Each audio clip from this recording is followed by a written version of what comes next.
All right, it's 1 o'clock. I've been instructed to start off this panel with a couple of instructions which they call housekeeping items. So first of all, as we're talking today, you're going to have questions, hopefully. And if you do, you should be writing them down on an index card that I think you're all either sitting on or you found them. And hold the card up to one of the Summit staff members and they will collect it. And if you need an index card, please signal to one of the staff members. So I have to ask you guys, please write legibly. It's really important to do that, or else I obviously won't be able to read your question, or more embarrassingly, I'll ask the wrong question. So make sure you write legibly.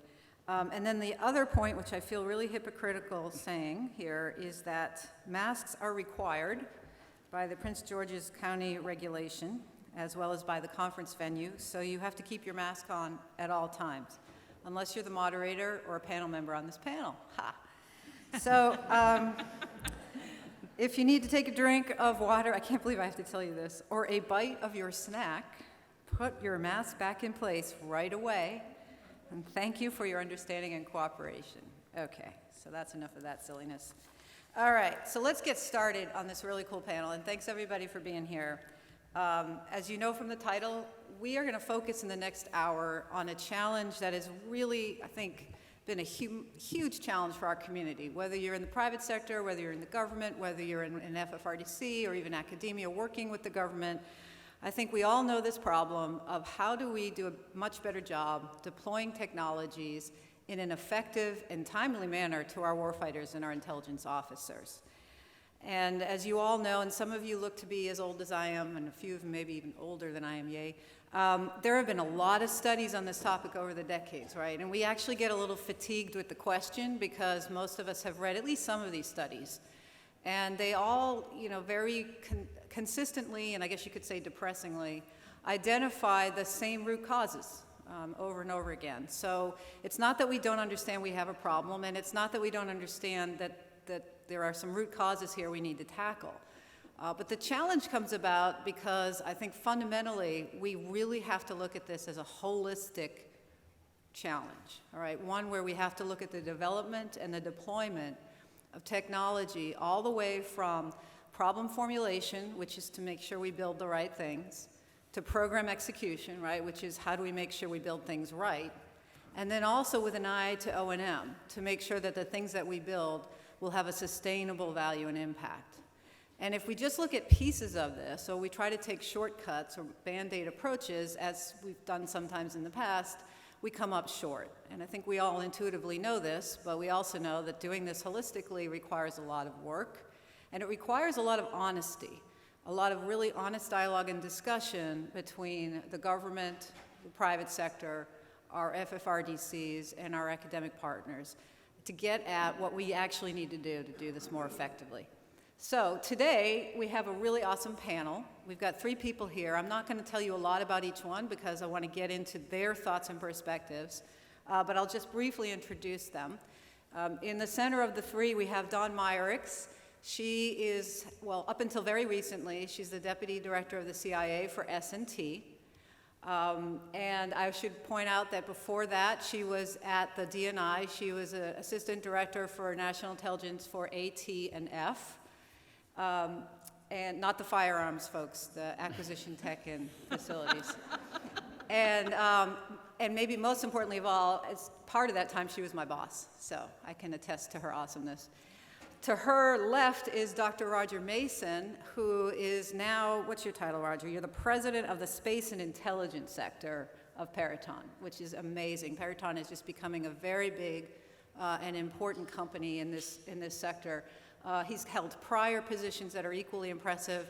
Notable for some of you is that he was the assistant DNI for, let's see, what was it called? The Systems and Resource Analysis Group. For those of you in the DoD side of the house, think of it as PA&E, but for the DNI. And then finally, to my immediate left, Jason Potter. He's a professional staff member of the Senate Armed Services Committee. And I've gotten to know Jason recently. He's very thoughtful, has some incredibly interesting perspectives, I think, on this problem, and I'm really looking forward to him sharing those today. I think it's notable that he's a graduate of the U.S. Naval Academy, and he served for several years in the Navy. So with that, I've given you an introduction to our panelists, and I am going to do the following. I'm going to start off to get the ball rolling. You guys are already thinking about the questions. I see some of you pulling out pens. That's awesome. I'm going to get the ball rolling. I'm going to start with some questions just so that they can share their perspectives with you. And the good news is all three of them have a lot of experience, not just in seeing failures, but in seeing successes. So they can actually tell you not just things we shouldn't be doing, but things we should be doing, or ideas for things we should be doing. And that's why this is an interesting panel, hopefully. And then as they're discussing their ideas, and they'll spend some time doing that, that will give you guys time to think about the questions you'd like to pose, and we'll get those up here, and then we'll get your questions, which are, of course, the reason that we're all here today. So don't wait until the end. Don't be shy. As soon as you have a thought you'd like to ask about, please get it over, and they'll bring it on up to me, okay? So with that, I'm going to kick it off. Dawn, I'm going to start with you. I'd like you to just sort of get us rolling here by talking about your perspectives on what's needed from an initial conditions perspective. That's sort of how do we know how to build the right things? Who do we engage with early on? How do we bring the right people together? And I thought, Don, it might be helpful for this audience as part of that for you to talk about CIA labs, because I know that's something that you put a lot of effort into standing up, and how you see that perhaps playing a role in this overarching holistic challenge we're facing. Over to you, Don. Thanks, Lisa. Oh, it's on already. Good. Otherwise, I'd feel like I was doing congressional testimony. No offense. But thanks for the question, and thanks for allowing me to be part of this panel. And I have to say that Lisa was the best employee I've ever had. So, because basically you just got out of the way, which is what I love. But talking about how we know we get started in the right direction, and I think Roger will probably have some really good ideas because we were compadres working this for the IC together back in the day. What we did recently, and what I'll talk about, is that for those of you not familiar with the CIA, what the Directorate of Science and Technology, there are two actual technical directorates, one that does digital and one that does everything else. So we are the directorate that does the two things. One, support the human mission, which is the sort of Q thing that everybody thinks they understand, right? Make sure that the case officer has what they need, but also the tech collector of last resort, which is that we operate in every domain and every phenomenology for the things that we need to be able to provide to our analysts in order to be able to fill gaps in intelligence. So we actually built things for all domains and all phenomenology. And one of the things that in my tenure over the last 5 years that I noticed is that we were, particularly for the Q aspect, where we were building things for case officers, we were building things that, much like my experience with special forces, that didn't survive their first engagement with the real world. The case officer would come back immediately and say, this requires that I stand on my left leg in the middle of the street on Thursday afternoons, and I have no reason to do that, and it doesn't fit my cover.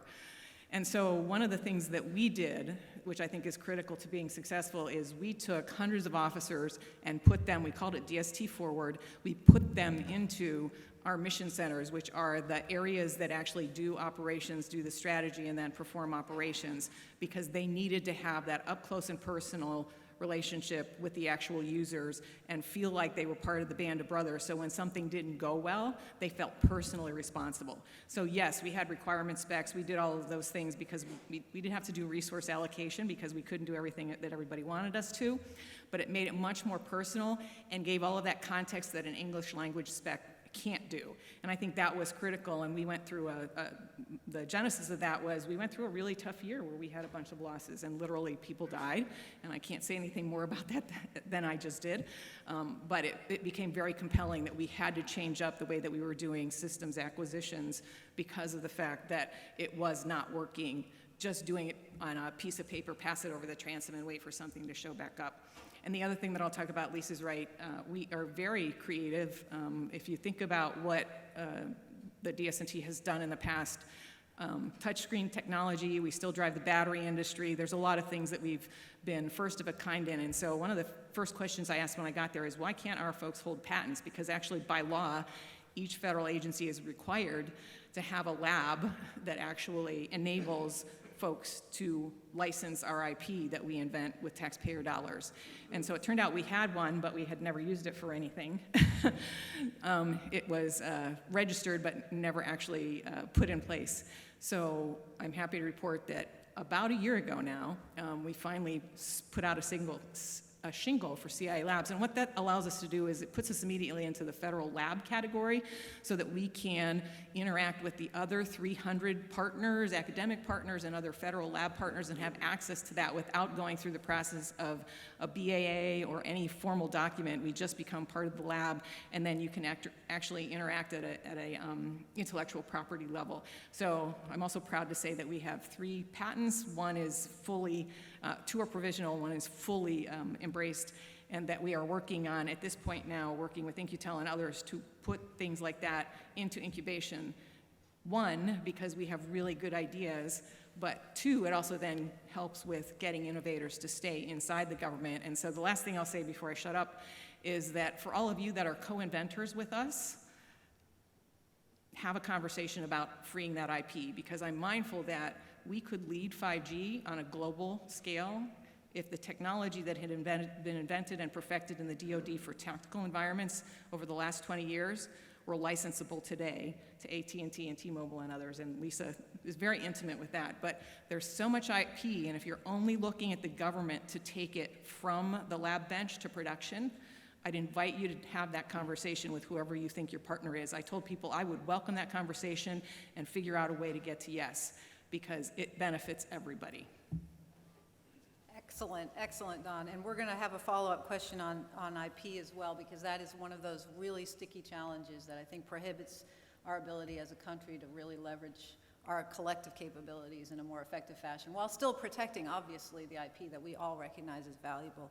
But I first want to turn to Jason, because I really want to give him an opportunity to talk about something that's near and dear to my heart, which is the importance of really smart prototyping and experimentation, doing it up front. How do you make sure that you're really taking the time to test not just your full-up system, but the subsystems that you're going to be integrating into those systems? How can we do a better job, Jason, also of leveraging some of the capability we have in the government, and for better coupling our government and our private sector individuals to get them to work more closely together? So please, the floor is yours. Oh, okay, thanks. Thanks, Lisa. And like Dawn said, it's a pleasure. Appreciate the invitation to be here. So I guess I'll just begin, from a DoD acquisition point of view, a lot of energy and effort to get non-traditional companies into the market space using things like the Defense Innovation Unit and other sorts of organizations to sort of get commercial best-of-breed things that could have military applications in front of DoD customers.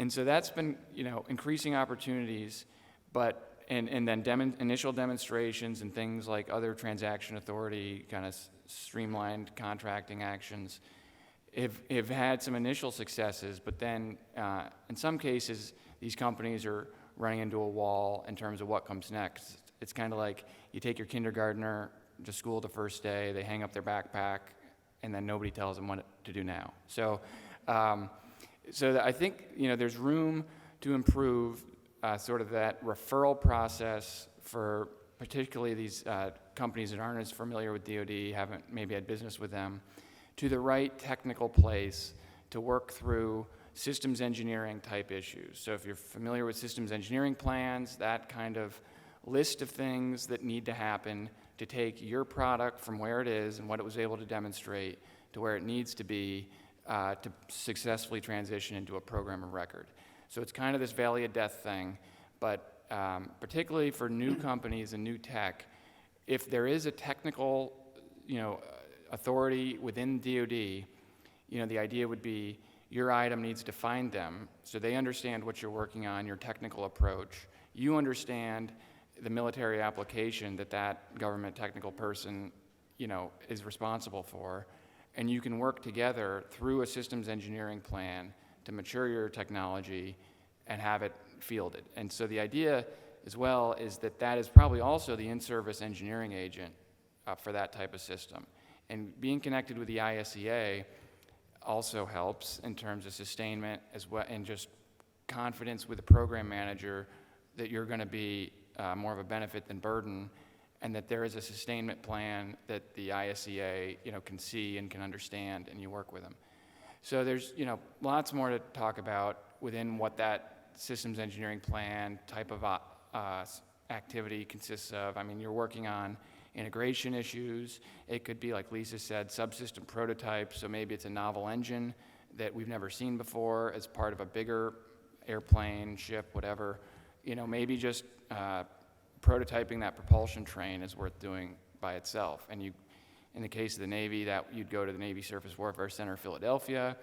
They have, propulsion trains for different types of ships, and it's a model that's worked very well. And maybe it's data rights, to Don's point, and working through, those issues. And it's kind of a safe place to sort of work through it, where you're not in a program manager's office where they have other cost, schedule, performance pressures, and you're not sort of just at the initial stage where you entered, like DIU, and it's a place to really work together to, improve the outcomes. So I'll stop there, but that's the idea. So Jason, if you could just add a little bit so people are aware, your background in the Navy I think is really relevant here. Can you give an example of perhaps where the Navy has done a good job of this, especially through their engineering capabilities? Right.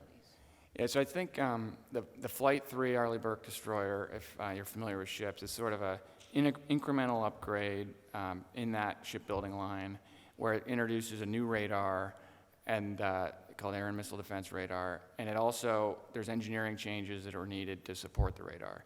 So as part of planning for that, the Navy had a standalone radar competition and awarded, that EDM, and part of that was a full-scale 37 radar modular assembly array that was tested at full power at a land-based contractor site that then had to be proven before the decision was made to cut it into the ship in 2016.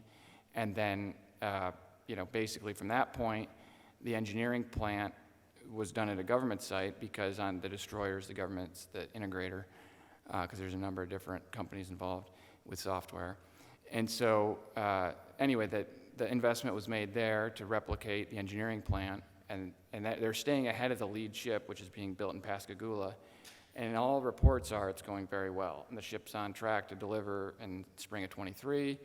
And basically, the radar was matured.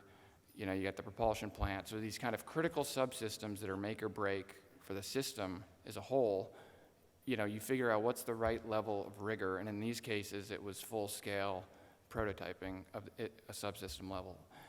So, that one sticks out.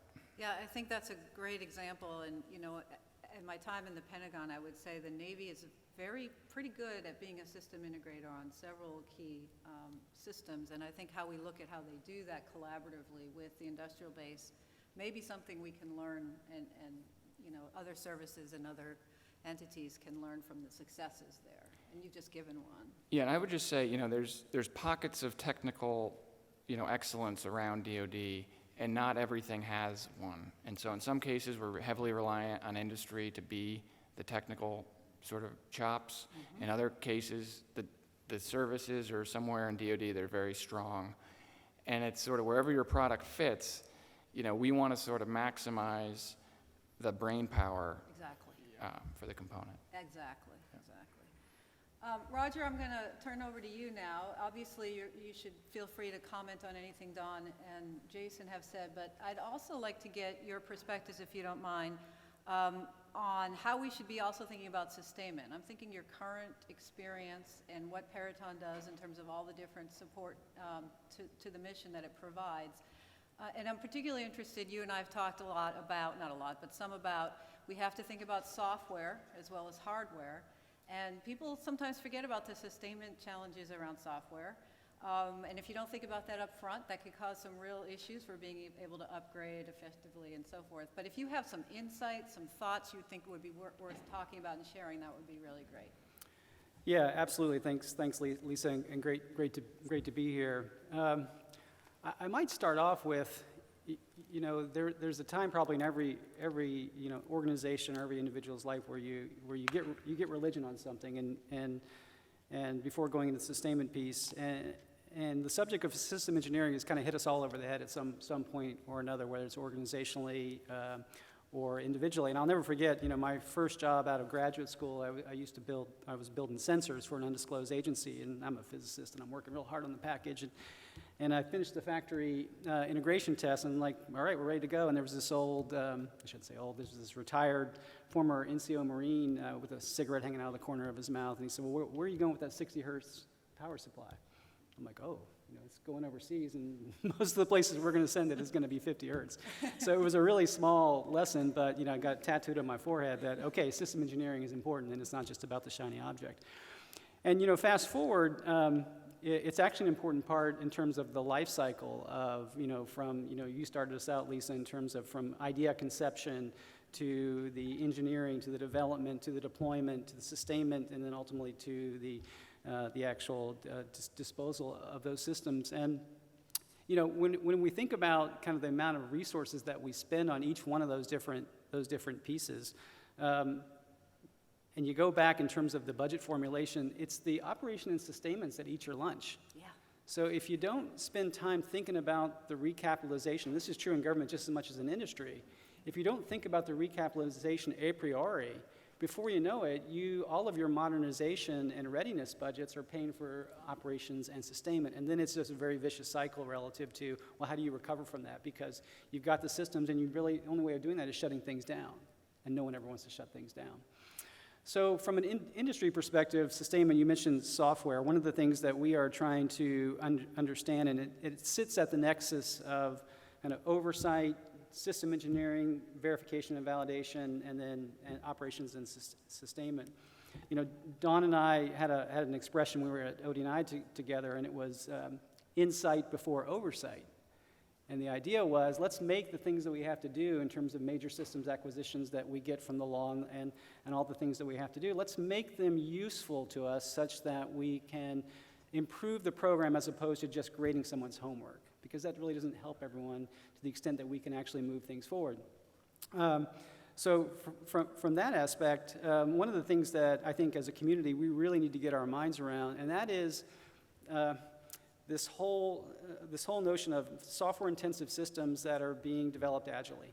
And you probably can't even name a program that's not doing agile systems development. Someone asked me the other day, is your program agile? And I said, I can't hire a software developer who will come and not work agile for me. No one can. They don't want to work in classical waterfall programs. Yet a lot of our verification and validation that Jason spoke of earlier is still meant and designed in a waterfall system.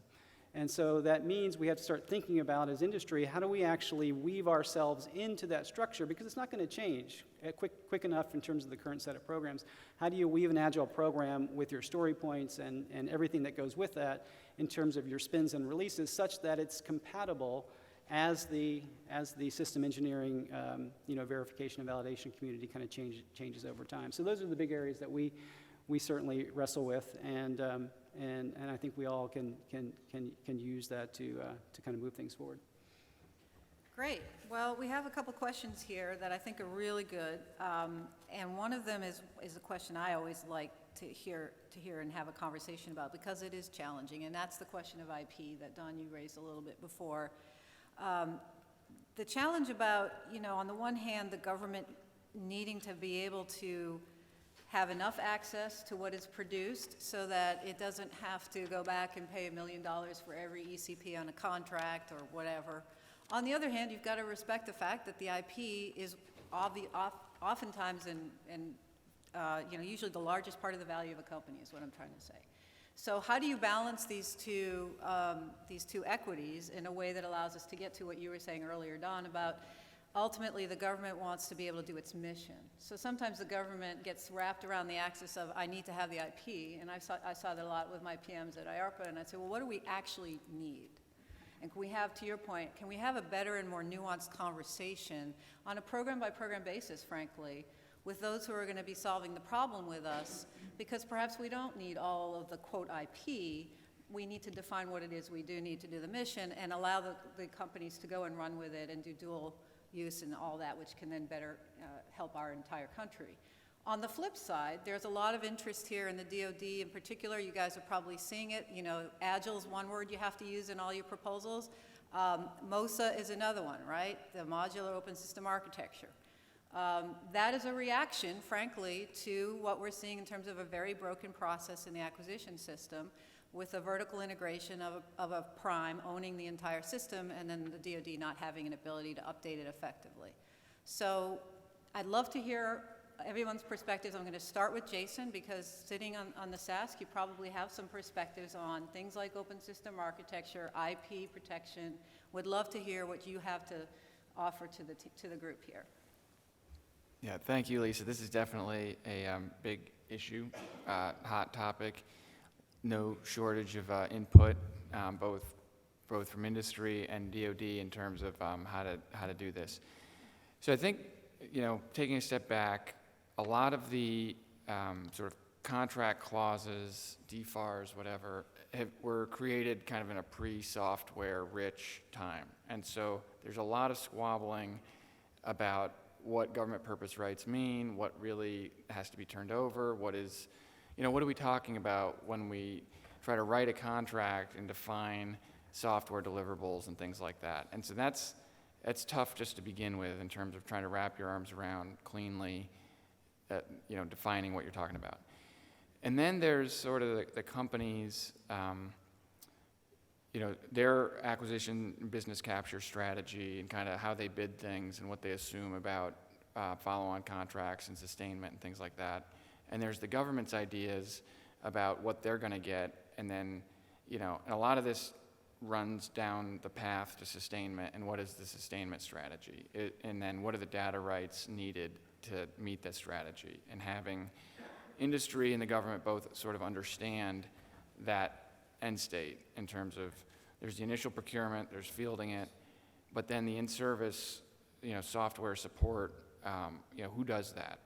And when it's not clearly understood, and then if the government decides they want to do more of it than they initially thought they did, it's really hard to deal with because it's such a valuable part of the product. I know that's not super helpful, but this is a really tricky issue. Okay, Dawn, Yeah. over to you. Thanks. I have some passion about this whole area.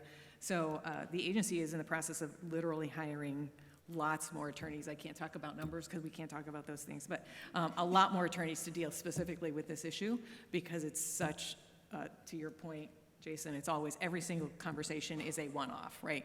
But it got so bad for a while that I would literally have Prime say to me, I can't give you my schedule because that's my intellectual property. It's like, well, hang on a second. Right. We don't have a basis for relationship if Right. we can't actually see the schedule for this thing that you're going to deliver for us because I've got to go work with the Navy, for example, to work out a deployment schedule. So it got really, really crazy for a while, and as a result of those kinds of conversations, we decided we need to get really serious about how to deal with these IP conversations. And all of them, there's different for open source, and every open source is slightly different. So every single one of them is very complicated and requires a fair amount of attorneys to get involved in that. But what I think a lot of folks are missing, and this is another just passion point for me, is we could be the best phenomenologist on the planet, but if that data isn't available for application, you're not helping anybody. So I think what we've missed largely is, and it's related, is this, it's about the data that's being collected. It's not about the thing. And so I think as I talk to primes and others, I love the fact that you have radar or LiDAR or whatever experts you have. If you don't have data scientists and data engineers, and I think as a systems thinker, I think this IP is exactly the same problem, right? That is like, that's data. How do we disentangle that from everything else? But the same thing for a collector, right?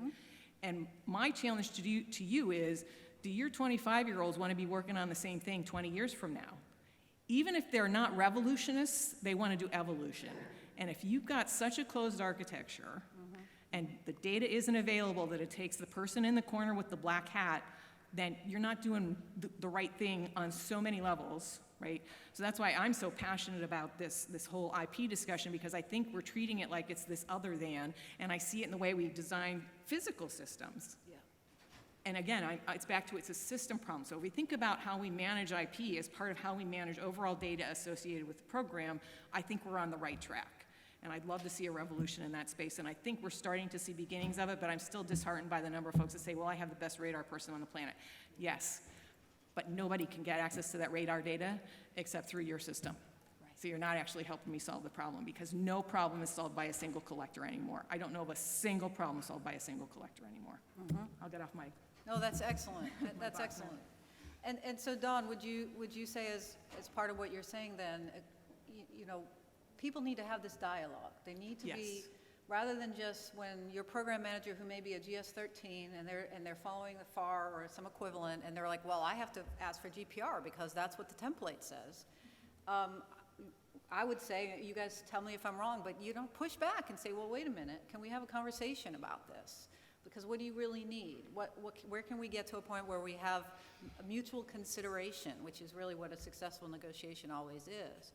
So with that, Roger, I'm going to turn it to you again, because you've had the benefit of very recently going back and forth, and you've seen this from multiple sides. Would love to hear what you think. Yeah, I mean, it's really a double-edged sword, isn't it?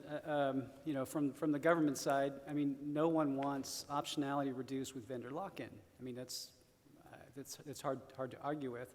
On the other side of the coin, you know, companies spend a lot of resources, in many cases, substantial resources to develop the IP, whether it's to, you know, differentiate themselves in terms of an acquisition, whether it's to, you know, improve a product or improve a line of products from that standpoint. And if you're in the service business, you know, you have a whole different view of IP, right? I mean, your IP goes up and down in elevators every day. Well, they used to when they were reporting to work, but and that's a whole different discussion relative to the workforce. But I mean, what I would say here, and one of the things that we're trying to do is, with few exceptions, there are some companies that this matters a lot to, the massive companies that I'm sure you'll come up with some pretty easy, self-evident examples.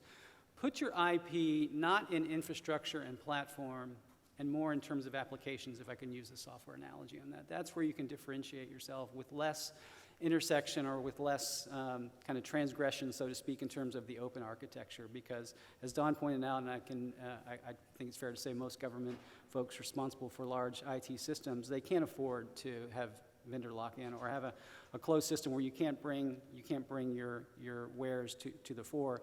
And then, you know, Dawn mentioned also the current workforce and the emerging workforce coming out of college these days. Again, it's second nature. They don't know what a closed architecture looks like. They can't deal with it. And so again, if we're always circling things back to the workforce, how are we stimulating it? And let's face it, IP, the other dimension of this, in addition to protecting companies' assets and kind of moving them in terms of advantage, is really also important for a very important part of your workforce. I mean, this is a source of stimulation. It's a source of career progression. It's a source of curiosity and imagination relative to, you know, special groups. We have in our company Peraton Labs, which is, you know, a derivative of the old Bell Labs. And IP is not just a bumper sticker or a slogan. It's something important that they aspire to, that, you know, they want to, there's a patent wall where you very proudly walk by in terms of who has those patents. So there's another dimension to the IP that, again, is important to a lot of us outside of the normal contractual landscape. Excellent. Very good, very insightful. Obviously, I think what the takeaway here is, this is a nuanced challenge. The government does recognize the challenges that it needs to talk about. Sometimes you might get a junior person who hasn't had the experience that you've had on the industry side. Don't be afraid to have those conversations. Yep. You know, I think that's a big part of it. Dawn, you were describing when you get to a point where there's no trust, when someone's saying you can't look at my schedule because it's proprietary, you know you've kind of, you know, gone off the deep end. Yeah. So we got to pull back that trust where we can have those intelligent conversations. This is a nuanced challenge. So I do think that's something we really, as a community, need to work better on and be more intellectually honest with each other. Now I'm giving my own opinion. You can tell why I'm never a moderator. So. All right, let me ask some questions here. This is a good one, and I'm going to start, Dawn, with you, but I think all three of you have perspectives. I just happen to know that I think, Dawn, you have some insights here. What is your acquisition advice to DoD and the IC on how to solicit advanced technologies when many of them, if done right, will redefine organizational structures and procedures? For example, AI transforming collection management, or let's add on business processes. Okay, Dawn, we'll start with you. Yeah, so I would say that you find somebody like who's on this panel that is in a position to push your stuff. That's my best unpaid solicited. Seriously, we all have folks that we know that get stuff done, and then we have folks that we know that turn the crank, right? And so when you want to bring something in, and it is hard, I mean, the problem that Lisa just described, it is absolutely essential to our success, but it is really, really hard to do because it doesn't fit neatly into any of our existing organizational structures, right? I'll give an example. We have an AI office in our organization, and what they're really focused on is how to apply it to analytic product. And I said to the guy running it, well, what about counter AI? Because people are going to be applying that to us when we're on the street, right? Doing facial recognition and gait recognition and all the things that Lisa helped evolve when she was at IARPA. And he was like, oh, that's not in my job jar. Really? Like, you're running the whole AI thing for the entire, organization. And that's a very current example of exactly what whoever asked the question is talking about, right? You just ran smack dab into that's not what my organization does, right? Because they're the digital part of the organization, not the operations, mission part of the organization. So he hadn't even thought about that. But then what you have to do at that point is you find a Lisa, or you find a Jason, or you find a Roger, or a Don, or somebody. There are always those people in the organization. That was the list. The only thing I gave to my successor at S&T was, if anybody on this list comes and asks you for an investment, figure out how to do it, because they're the inventors. They're the ones that cause the change that then causes the organization to stay relevant. So find those people. You probably know who they are, and work with them, because they'll figure out a way, if your thing is compelling, to get it done. And I'm guessing there are some of you that are in the audience that are like this. So just find people like you. Great. Roger, any thoughts on that? Just one I might add to the discussion. It's actually a takeaway of, you and I had a discussion about this not so long ago, and that is, topic is commercial overhead radar. And there's some basic physics there that you have to worry about in terms of being able to do some of the jobs and some of the missions that people would like to do. And you can't ignore those laws of physics. I'm a physicist, truth in lending, and I like geeking out with Lisa and the others up here. But, and so there's some limitations there that are inherent in terms of the hardware piece of that. But what we were talking is, so what about AI? And to be honest with you, this goes back to the whole system concept that we talked about earlier. So don't just think about the shiny object, and don't just, and I don't mean just the shiny object and not the comms and all the stuff that you need to do to move data around, but is there a way that we can process the data differently, whether it's on board or off board, through an AI algorithm such that you don't need as much, or you don't need the same observables that you would have in the absence of AI? In other words, can AI be a multiplier to make the physics work where it wouldn't have worked otherwise? That sounds very strange coming from someone who likes dealing with laws and corollaries and things of that nature. But in fact, it's a very curious topic, and dare I say, not that expensive either when you think about the other costs on it. So to the extent where we can think about AI, and I don't even mean just AI, for the sake, I know it's a big loaded term, but I'll just say data processing in a very different way, such that it unlocks some of those other things that heretofore we were a little bit more handcuffed from everyday observations. Great. And Jason, what are your thoughts on this? Yeah, so, one thing that comes to mind is kind of submarines. And so this is on one end of the spectrum. So if you have a clever signal processing algorithm or something, maybe that would help with acoustics and classifying things underwater, there's a place where you can go and sort of show technician to technician, technical to technical kind of exchange of what you can bring. And then they evaluate it, and in general, I think, open-minded people, and there's sort of a technical recognition that, that's valuable and we need to pace the threat and kind of keep up with the tech. And there's an organization called Naval Reactors built around basically technologies needing to prove themselves, being peer-reviewed, to earn their way onto the boat, figuring out what needs to be prototyped, whatever. But it's I think, fairly successful model for kind of keeping the capability relevant and cutting edge. That doesn't exist in all places, in terms of that sort of deal. But, I think to the extent to which who that government technical person is that does what you do, and you can find them and pitch them, And if you can flip them and then they can work with you on how to get the military utility aspect of what your widget does to the point it needs to be, and then they're your advocate, I mean, that's sort of great. You know, if you have an advocate at that level at the technical center that understands what you can bring and will work for you and with you, that's great. And then you work your way up the chain to the program managers, the acquisition executives, people like me on the Hill. You know, if you have a winner, you know, if you keep working it, I think you'll find the right door will open at some point. I know it can be challenging, but I've seen, you know, great success, particularly under sea, because the government technical people are really sharp and they want to know what is the latest and greatest. They may find you, in fact, you know, and so I guess that's what I'd That's observe. very interesting. Yeah, that's really good advice. Okay, we're going to talk about a different topic for all of you, and it's not going to surprise you. Please comment on the community's need, approach, and progress regarding cultural change from risk-averse to risk-tolerant in an effort to accelerate tech development and acquisition. And I think this is a really interesting topic because when we talk about risk-tolerant versus risk-averse, that doesn't necessarily mean that we throw out rigor and discipline. So some people might call this prudent risk-taking, as opposed to just willy-nilly, I'm just going to do a whole bunch of stuff because I have a bunch of money. So perspectives on that, I think all three of you probably have really valuable perspectives around how are we needing to and what more do we need to do to change to a more risk-tolerant culture in the acquisition community, both DoD and IC. Jason, this time I'm going to start with you. Yeah, okay, thanks. And good question. I think, you know, for me, it's sort of seeing is believing, and it's putting together a plan in terms of that shows the incremental progress from what I guess, you know, risk-averse versus risk-tolerant assumes there's quite a bit of risk up front. And the question is, are we going to just accept it, or are we going to, you know, ignore it or just sort of push it away because it seems daunting?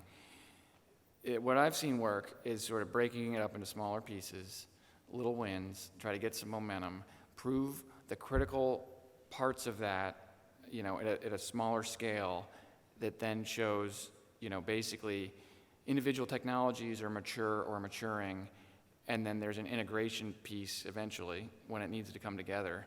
But, you know, the extent to which you can take a big problem and make it into smaller ones that are the relevant, most important pieces, and then you have an attack plan.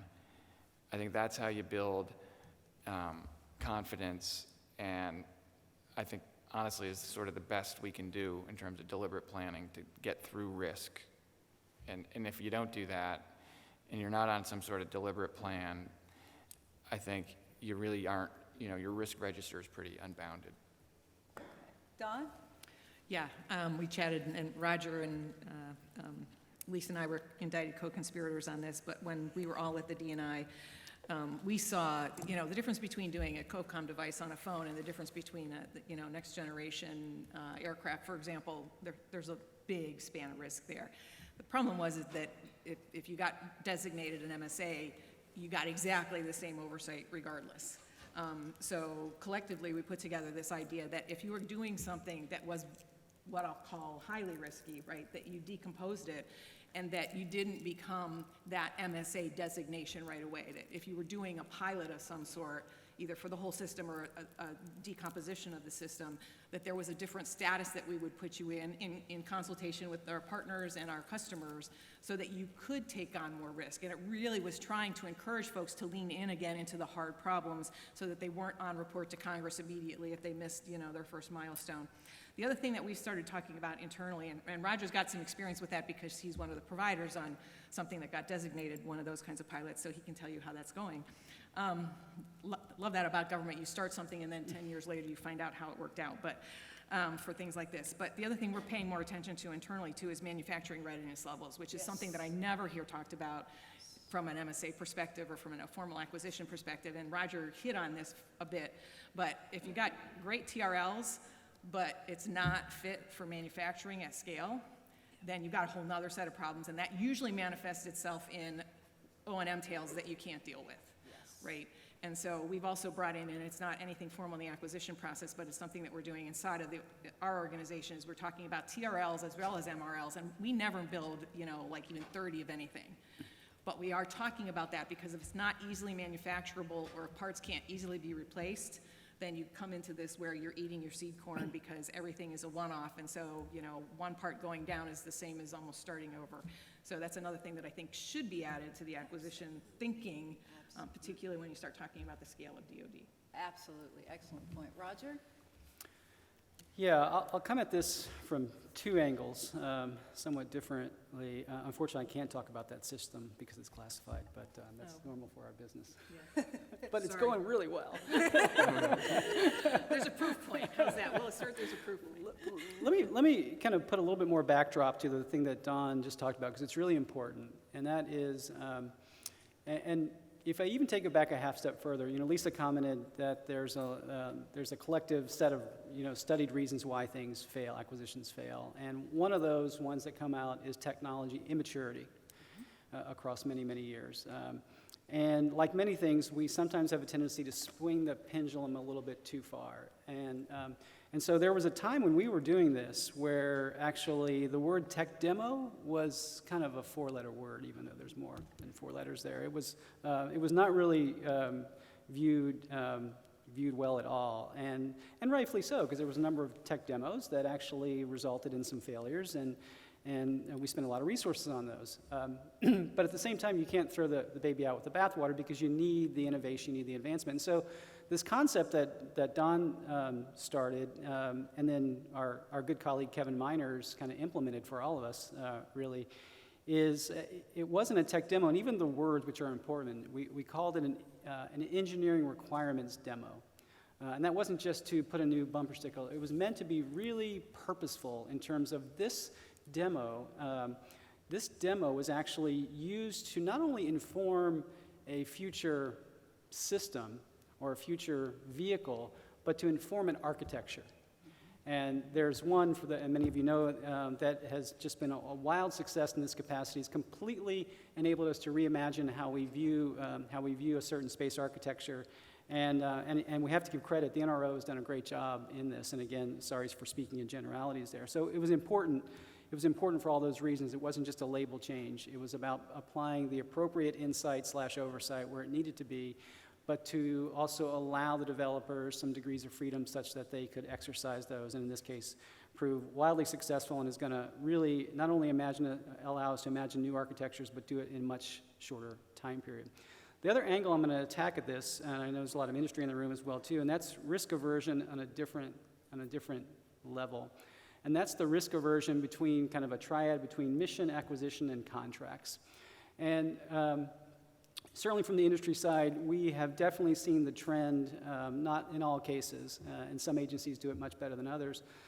We've seen a trend where the risk aversion coming from a contracts perspective has really got a hold of the acquisition folks or the program managers or the mission folks, such that it is, and it's a vicious cycle, right? Because once you're averse to risk from a contractual or legal perspective, it's hard to elevate yourself back up.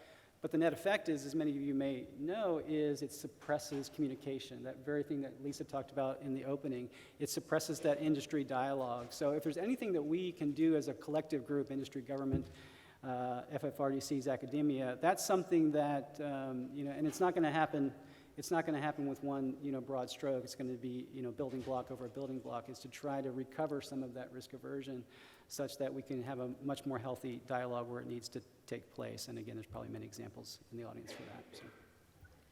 So Roger, what you just said actually leads into a question we got here. It's one I think for all of you, actually. But it's tied to this challenge of the risk aversion we're seeing in contracting. And I'll just read this because it's a really interesting question. As a former IC officer, I always understood us to be more agile and responsive than the DoD when it came to acquisition. Now in industry, I see very effective use of OTA transactions that are much quicker in procuring new systems for DoD, and it's leaving the IC behind. Does the IC anticipate adopting similar processes, OTA and other, to achieve the same agility as the DoD has found? And I have to tell you, when you get to a point where worse than the DoD and speed, that's not a good sign. So I'm obviously making a joke, but the question around OTAs is really interesting, and I would just say as someone who was in NASA for a while and everything, OTAs are not a new thing. They've been around for 50 years. It's called the NASA Space Act, right? Actually more than 50 years now. But the concept of what I think the freedom and flexibility, particularly engagement with the industry, that's why I liked them when I did my most recent tour in the DoD. This conversations that we're talking about and the ability to have that open dialogue. Talk about what we can do better, Don, IC perspective, but also Roger from your perspective and Jason on the Hill. Are there things that we can do, and are there things that we, the community, can help you in the government put forward better ways of interacting? And I'll start with you, Don. Oh, Okay. sorry.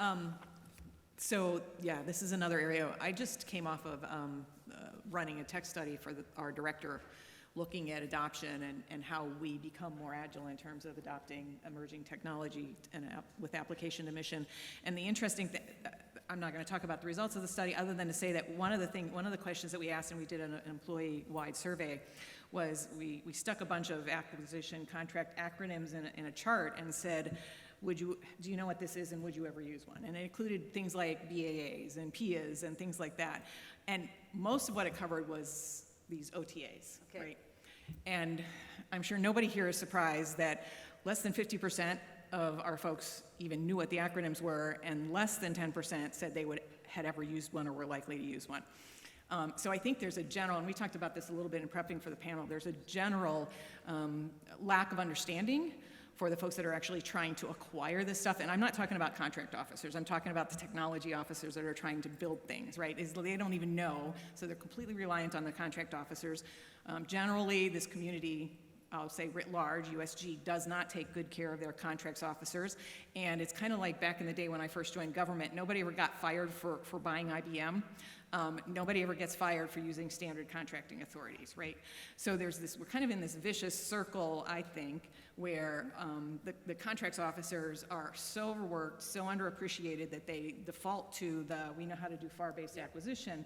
And so things like CIA Labs and CIA Foundations and In-Q-Tel and others are really our attempt to try and push back against that so that there are BAAs that we can use easily, that there are PIAs that we can use, that we can tap into innovation much more easily, and that they're existing, and almost like the technologists and the analysts don't need to know what the contract vehicle is, take care of that up front, and then just streamline the process. So I hope that that's one of the ways that we will address that, and then there's a bigger conversation about how do we do a better job taking care of our contracts officers that probably would be better in a different venue than this. So.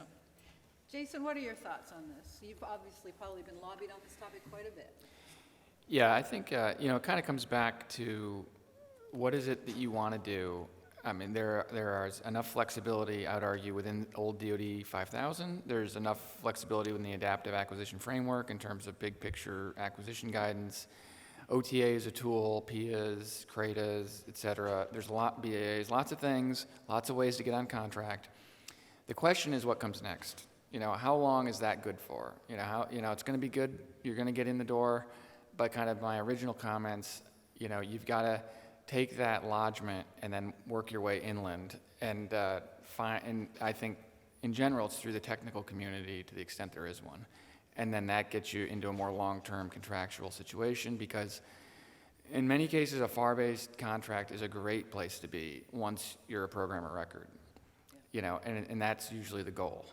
So it's figuring out kind of where you are, where you want to end up, and then sort of what are the right tools and like stakeholders that you need to work with to get there. Excellent. I was just noticing we're almost out of time, and there was one question here just for Roger. So Roger, instead of answering that question, I'm going to read your question. It says, for Roger Mason, so okay. Since 2018 NDS, there has rightfully been a great focus on acquisition reform with some successes, but much less focus on reform to the resource allocation processes, the PBBE. What PBBE reforms at DoD and the ODNI IC are needed to improve resource agility and stay ahead of the great powers? I think this is a great question, and I think whoever asked this is absolutely right. It's not just about acquisition, it's about the resource allocation. And given the job you had in D&I, I'm sure you have some excellent insight here. So over to you, Roger. Yeah, there's probably a handful of people that could ask that question, so I'm going to anxiously figure out who that might be. Well, let's see. I mean, this is going to take us to the next panel, really. But maybe in the time we have remaining, and like many things, we're all a product of our own experience, and so perhaps I'll just relay some success we had before. You know, when Dawn and I came to the ODNI, we didn't really have a resource allocation process at all, period. There was no PBB anything. And I won't go into the long history in terms of how we ended up doing that. But I shouldn't say there wasn't. There was a different one. The first 4 years of the ODNI, there were 4 different resource allocation things. So in fact, there wasn't, but there was 4 different ones. To a point we haven't really talked about much here, and that is what we would call fiscal year plus 3. In other words, we get so entranced in terms of, and we used to have an expression that, you know, the OMB bus waits for no one. And so when it's time to submit the president's budget or the budget to OMB, the CFOs are just brutal. And if you're not on that bus, they're going to leave you, and they're going to make decisions without you, and rightfully so. So if I could give one advice to this, it's leaning, kind of moving up and to the left. And what I mean by that is trying to tee up decisions such that they're strategic, you know, 3 years before the year of execution. That was just what we did. You could do longer than that, but depending on the technology. And moving it up a level in terms of getting the attention of the seniors in whatever agency you are working with. Because that enforces a discipline such that when you're going to, and we had something called major issue studies, and the major issue studies were about future studies that were going to drive acquisitions and policy changes and program changes and a lot of different consolidated intelligence guidance in the out years. But you had to do it up front, and you had to do it right, and you had to do it such that, I mean, the name of the group was called Systems for that reason. It wasn't just about the space segment or the ground segment. It wasn't just about the case officers in the field. It was about the infrastructure that went with them. And so, again, a little bit of a long-winded answer, but I'd say the one thing that both the DoD, IC, NASA, anyone, and I think NASA actually does a pretty good job of this, is think further in it. Spend more time and energy to the left of the process as opposed to the year of execution and the year before. So. Excellent, excellent. Well, believe it or not, I believe our time is just, let me see, my watch is fast. Okay. So we have like 2 minutes. So I guess what I'm going to do is I'm going to open the floor to everybody for roughly a minute. We can do that math, 2/3 of a minute. And for final comments or things they might want to go back and emphasize or whatever, and then we'll wrap it up. So Jason, I'm going to start with you. Yeah, really nothing further here. Appreciate the dialogue. Nothing And that, further. I mean, this is a Yeah, great nothing. panel. I don't want to All right. rehash, but yeah, feel free to reach out. And I think it's a important issues, important sort of threat situation that we get this right, and that we bring the best we can to bear across government industry. So yeah, Thank you. thanks for the opportunity. Thank you, Jason. Don? Yeah, I think the only thing I'd reemphasize is that it's about the conversation, and I think we've all kind of hit on that. This is about, at the end of the day, successfully delivering complex systems is about systems engineering and relationships around that systems engineering process. And so the only time that you shouldn't be in your sponsor's office is when something's gone horribly wrong. Right. And do push back. I mean, we actually do recognize we're not perfect in government, and so if you see something that doesn't sound right, I actually have a flag in my office that says, "Don't do stupid." Throw that flag. She does. I do, and I've carried around with me for years. So feel free to throw that flag. Don't be so, in such a hurry. And I know it takes so long to get under contract. But in those early days, while everybody's kind of feeling each other out, have those hard conversations, whatever it is. Dawn, if I could just ask a question on that, because you have so much experience. As part of that early conversation, perhaps a dialogue around how you're going to do technical review of whatever it is you're working on together, to have that sort of independent assessment as you go along, so they're not doing that in the office as part of a failure review board. Yes, absolutely. And Jason talked about, we do have deep technical expertise. We will bring those people in with you, particularly when we're asking you to do something that we know is really, really, really challenging. And we will do that in a way that it's not something that's recorded and handed off, but actually, at the blackboard doing the work. And once you have those relationships, and particularly early on, then I get out of the way, right? And it makes our COs nervous, I will say, but those technical to technical conversations, we actually put people on the floor now when we're finishing up satellites and things like that, right? Because that way they get there can be an instant conversation, the person is part of the process, and it just cuts through all of the contractual nonsense, particularly when you're in production. So I can't overemphasize enough, have those conversations early though, not at the end. Right after contract award, sit down with your sponsor and put the technologists together and then figure out how you're going to do that ongoing dialogue. Because programs that do that are successful. Exactly. Roger, final word. Yeah, well, great. Again, thank you all for attending and spending your afternoon with us. I guess I would just say two things. One is, mind your 60 hertz moment when that faces you, if it already has. And then, more importantly, as Dawn talked about, this is a hard job. Being in the government's hard, building big systems hard, and it's hard being in industry as well too, in terms of competing and winning the work and executing the work and everything that goes with it. So we're all the same team, same jersey. And if you're in government, try to spend a little time in industry, and if you're in industry, try to spend a little time in government. I can tell you from experience, it will serve you well. So, thank you. Excellent, excellent. Well, thanks you guys very much for your time, and thank you everybody for being here. Thanks.